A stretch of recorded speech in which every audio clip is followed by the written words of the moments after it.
Bismillahirrahmanirrahim. Alhamdulillah, assalatu wassalamu ala ashrafil mursaleen, Muhammadun sallallahu alaihi wasallam, wa ala alihi wa sahbihi ajma'in. Assalamu alaikum wa rahmatullahi wa barakatuh. Today is the 14th anniversary of SAARCFinance, a network of central bankers in the SAARC region. At this symbolic 1400 hours here in Maldives, I, as the incumbent chair of SAARCFinance, have pleasure in marking this occasion and congratulating the SAARCFinance founding governors for their visionary thinking reflected in the establishment of this network on the 9th of September 1998.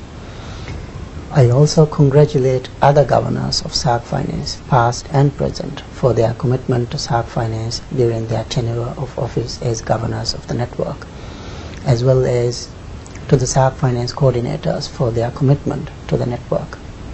As the SAARCFinance lives its second decade, we need to reflect on the achievements of the first and to look ahead. Today is a good time for looking back at what we have achieved in the last 14 years of the existence of SAARCFinance. To do so, it is necessary to refer to the dozen major objectives of SAARCFinance, which are the following. First, to promote cooperation among central banks and finance ministries through staff visits and regular exchange of information. Second, to harmonize banking legislation and practices. Third, to make payment mechanisms more efficient and promote monetary and exchange cooperation. Fourth, to cooperate on macroeconomic policies through sharing experiences and ideas. Fifth, to study global financial developments and their impact on the region, and to discuss emerging issues in the financial architecture, IMF, World Bank, and other international lending agencies.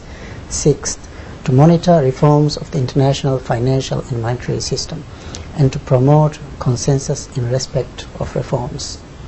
Seventh, to monitor international currency and capital flows and to work towards a common SAARC position. Eighth, to promote joint strategies and common approaches where possible at international fora, particularly in the context of liberalization of financial services. Ninth, to train staffs at ministries of finance, central banks, and other financial institutions in the areas of economics and finance. Tenth, to promote networking among training institutions specializing in monetary policy, exchange rate policy, banking supervision, and capital markets. 11th, to promote research on economic and financial issues.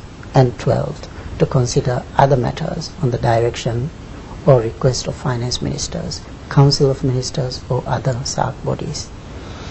I am pleased that SAARCFinance has been reasonably active in pursuing these objectives in spite of limited resources. Many activities are regularly organized under Objective 1.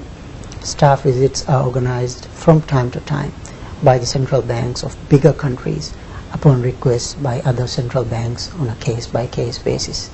Information is exchanged also on demand.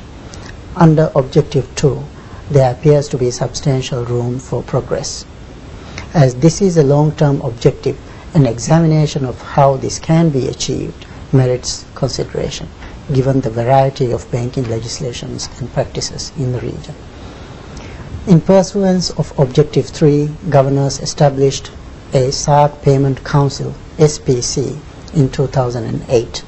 SPC consists of senior officials of central banks at the deputy governor or executive directors level in charge of payment system development, and the mandate of SPC is to promote payment systems development in the region.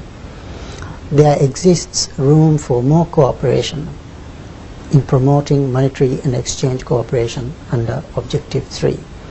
Objective 4, which requires cooperation on macroeconomic policies through sharing experiences and ideas, is being pursued at a general level. Objective 5, which mandates studies on global financial developments and their impact on the region, and to discuss emerging issues in the financial architecture, IMF, World Bank, and other international lending agencies, can be pursued better. Related to Objective 5 is Objective 6, which calls for the monitoring of reforms of the international financial and monetary systems and to promote consensus among the region in these areas. A pertinent question regarding Objective 6 is to what extent this region is able to promote consensus in the areas of reforms of international financial and monetary systems. Similarly, to what extent is this region able to monitor international currency and capital flows and to work towards a common SAARC position as called for in Objective 7. Related to Objective 6 and 7 is Objective 8, that is, to promote joint strategies and common approaches where possible at international fora, particularly in the context of liberalization of financial services. Objectives 6, 7 and 8 require a greater degree of organization and cooperation than now, and possibly needs participation of other relevant SAARC institutions. Therefore, there is much to be done in achieving these three objectives. Activities on Objective 9 on training, 10 on networking, and 11 on research continue reasonably well. An important work currently underway under Objective 12 upon direction from finance ministers is looking into the possibility of converting the SAARC Development Fund into SAARC Development Bank. The conclusion by the governors of the instrument of the SAARC swap arrangement in September last year in Washington, D.C., and the announcement by Governor Dr. D. Subbarao of the Reserve Bank of India of the availability of swap facility are major achievements. A major step forward in terms of secretarial work, administration, communication and exchange of information is the establishment of SAARCFinance portal, which was officially launched on the 2nd of this month. In my progress report to the 5th Finance Ministers meeting in Dhaka earlier this year, I mentioned that as the current chair of SAARCFinance, I would be seeking guidance and support from them and from my fellow governors in preparing a detailed report of achievements of SAARCFinance of its first decade, and based on this report to also prepare a roadmap for SAARCFinance for the next 5 to 10 years.